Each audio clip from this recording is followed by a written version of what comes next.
Hey, open up! I'm trying to teach people how to get to Immortal!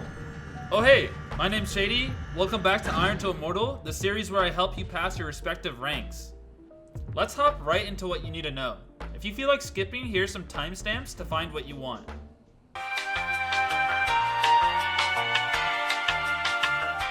Agent selection is key in ranking up, so if you're looking to climb, beware of one simple factor in deciding your agent.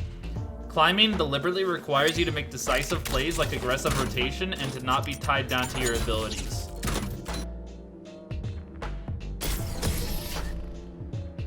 The agents I wouldn't recommend are as follows: Viper, Cypher, and Killjoy. Rotation is one of the most important, if not the most important factor in the game of Valorant. To fully visualize an opponent's reaction to something happening on the map means you've mastered rotation. The next time you or your team finds a pick, you can exploit the opening created by the rotation. On the other end, if you find yourself a man down, rotating is a question of info rather than the amount of teammates guarding the opposite site. The two questions or pieces of information required to make an accurate rotation are: 1, which agents were spotted during your teammate's duel. So in this scenario, we see Jet kill Yoru. What we're looking for is the amount of players we see and if there are any non-global smokers like Brem or initiators like Sova and Breach.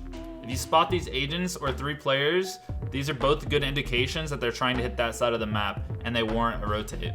And 2, the locations of your teammates that could be put out of position with a missing map control caused by you rotating. In this scenario, you lose control of Tree and Garden, but since Cypher's in Cam, he'd be prepared. For an example of someone out of position, we could place him sitting behind bricks. Communicating your rotation is best, but it's possible to judge their positioning to be good enough to not warrant a call out. Lastly, I'd like to mention rotation is extremely scenario based, but for the sake of providing examples, I have live matches in each respective rank. Map control and awareness boils down to the sections of map that are given to each team. The reason map control is important is because each round starts at 5v5, but with every engagement, this has a chance to change. Meaning the control each team has on parts of the map changes drastically, with maps being designed to exploit these exact situations. Being a man down on defense is significantly worse than on attack because of the missing portion of control. That's why you'll see higher elo teams probe for a chance to even the playing field. The goal of the attackers is to find any aggression from the defenders. This means fighting for control of the orbs and mid. The defenders, however, are given this map control as an extra layer to defend from. This means the attackers have to expend more utility contesting them for it. If it's still a 5v5 after attackers gain this map control, it leaves the defenders vulnerable due to them having nowhere to go, with the 5 players potentially exploding onto one site. If your team finds the opening pick, then the strategy changes, and the new goal should be to use your man advantage to find the weakness in the defender's setup caused by a rotation from the opening pick. Why you should trust me. Firstly, I come from Counter-Strike, which Valorant shares its tactical gameplay from. I've hit Radiant and Immortal on multiple accounts, and as a side note, these matches will not consist of me attempting to hold W and just out-aiming my opponents, but rather me explaining how I predict situations or why I throw certain utility. Now that I'm done explaining, let's hop into some games. Alright, we got Ascent again, so to keep things consistent, I think I'll play Sova again. Remember the plan, everyone. And please, please, stick to it. Okay, we're starting round 2 with an arrow B main. Revealing area. And with it scanning nobody, I instantly rotate, because in low elo, it's very common for teams to make some sort of presence right at the start of the round, like we see happening in A main. One thing you'll notice as I run up mid is the amount of space I'm taking without being afraid that there's someone tiles. This is because Raze was spotted A main, Sova darted back A, and Cypher was seen top mid.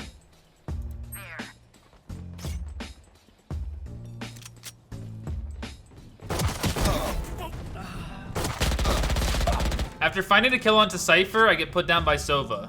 They're mid. But I managed to make it a 3v2 for my team, meaning the chances of winning are fairly high.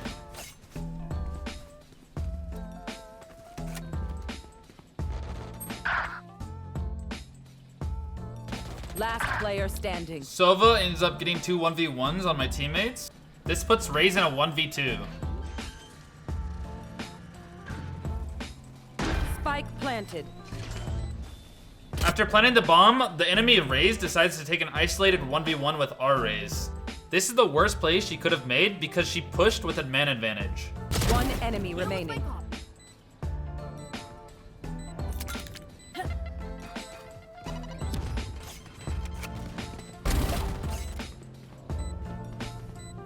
Clutch.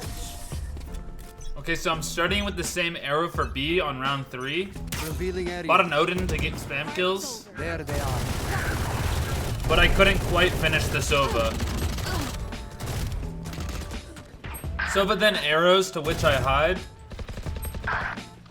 After hearing some footsteps, I decide to arrow left side B main, catching Sova, Sneak, brother. making it a 2v2. Shock dart. I then try to arrow for Cypher, and then drone Deploying to drone. see if I get a tag to wallbang him. I didn't end up getting the tag, but I still try to go for some wallbang damage. So my teammate just told me to be careful of Market, which is true because my teammate died to Omen mid, and that's one of the last 2 players alive. One enemy remaining. After finding Omen, I simply reposition into an off angle to throw off my enemy.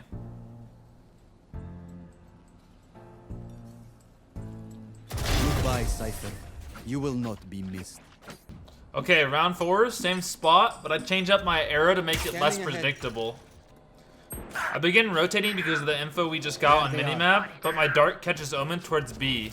This changes my rotation pathing into me droning for more info mid.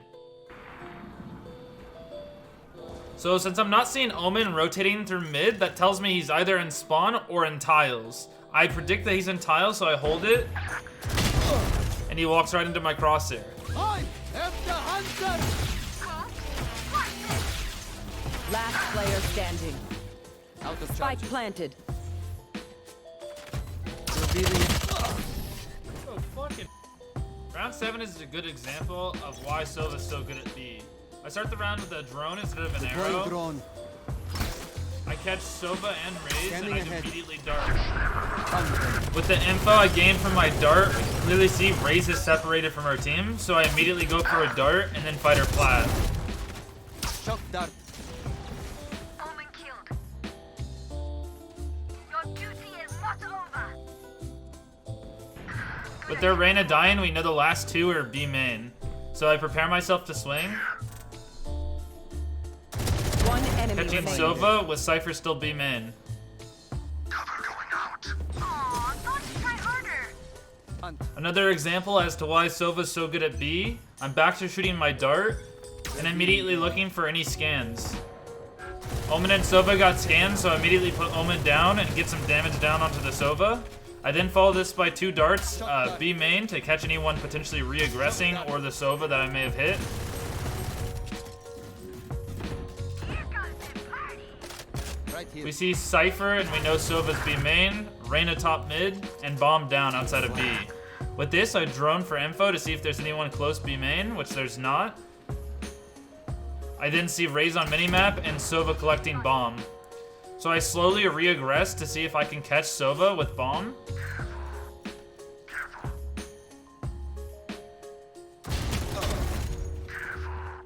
One enemy remaining. Omen pings tree, so we look top cat. Omen then dies, to which we initiate the safest play by full flanking. If we go cat and die, that puts our Sage in a 1v1 with an op, whereas lurking behind gives Sage time to bait for my flank or buy enough time to lurk.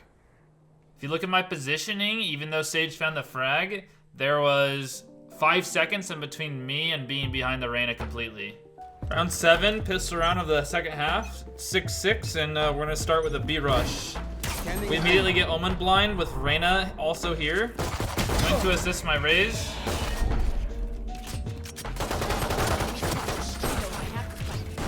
Now Raze is here, that's 3B. And we're put into a 2v2 scenario.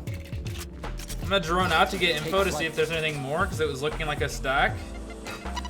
And it doesn't look like there's anything here, so I'm a little bit worried about my flank. So as soon as I get out of drone, I'm worried and I'm looking towards flank. To which Cypher walks right into my crosshair. I then dart close just in case Sova's dropped. He ends up being Market, catching me down to 20 HP. He ends up darting my teammate, so I try to make some fake Last sounds. player standing.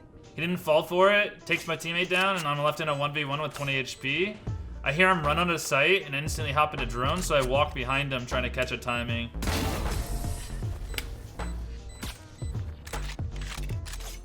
Round 18, it's a gun round, and I'm going to be working mid this round. Revealing I area. immediately dart bottom mid, then look towards Cat. Enemy spotted.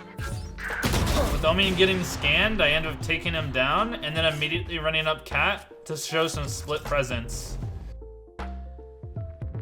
Take flight. I drone tree and garden and see nothing, so this makes me think they're flanking me, so I decide to cancel my drone.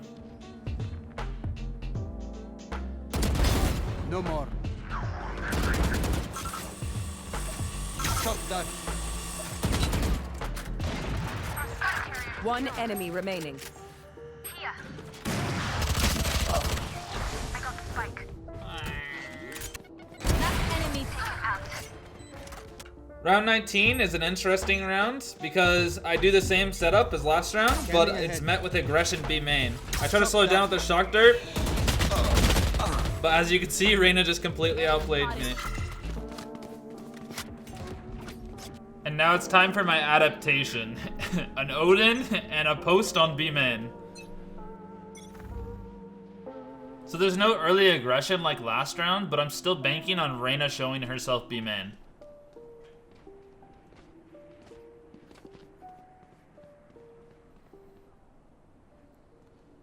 Reyna actually ends up dying mid, so I push up and then Die. Revealing area. after definitely not whiffing my ultimate, I decide to turn Last outside of player B main, standing. and then both of my teammates die, leaving me in a 1v3. I reposition to the back of B main to get rid of the On flank target. and collect the bomb. I have the spike. I then find out that he was using a Spectre. Really?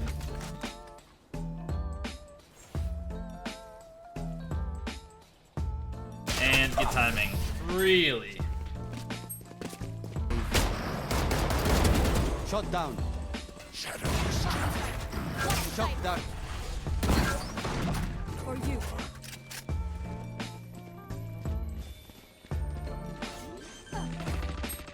Out of charges.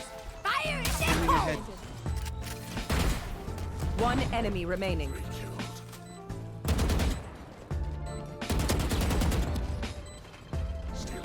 No more to oppose us. Attackers win. Okay, that is done.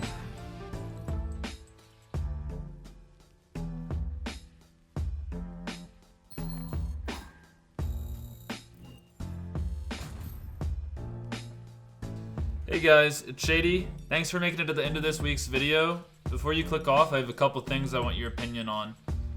First up is how I should continue Iron to Immortal. So we have a couple choices here, and the first one is to keep them one game at a time, and the second would be to make them every rank. For example, I'd go from Gold 1 to Gold 2, and that'd probably consist of like 2 to 4 games. But if you guys have any other ideas, you can leave it in a comment below.